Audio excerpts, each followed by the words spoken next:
Jubilant FoodWorks, the market leader in QSR space, posted an in-line performance for the quarter gone by.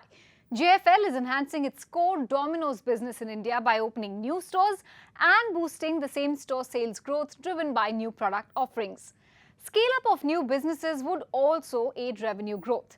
JFL is unlikely, however, to have any material impact from the ongoing crisis in Sri Lanka, as its exposure to the market is just about 2% of the overall revenue pie, and the company recently acquired entire shareholding of the Bangladesh arm of Dominos, paving way for rapid expansion in that market.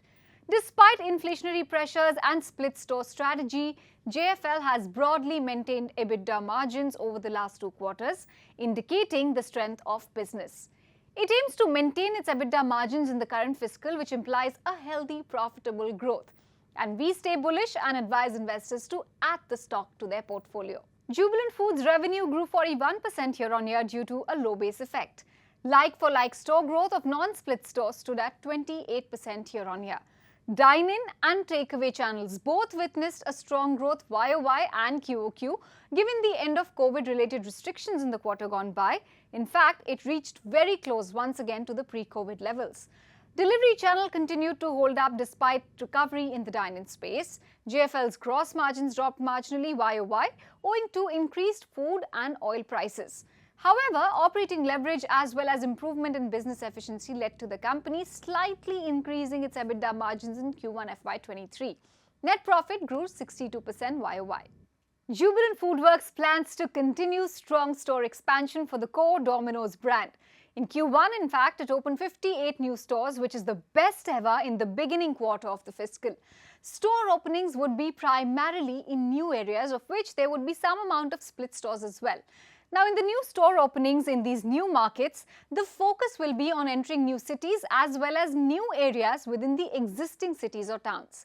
Domino's is currently present in 349 cities and it looks to expand the same.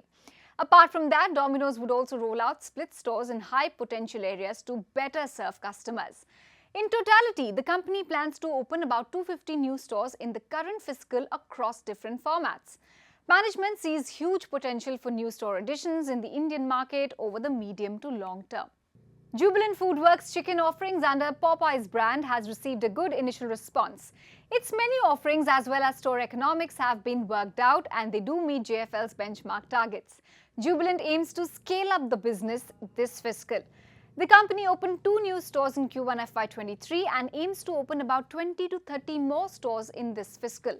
For other new businesses and brands such as EBIDTA and Hong's Kitchen, Jubilant is evaluating business parameters such as the pricing, menu as well as unit economics before it decides to pursue a full-blown scale-up of the business.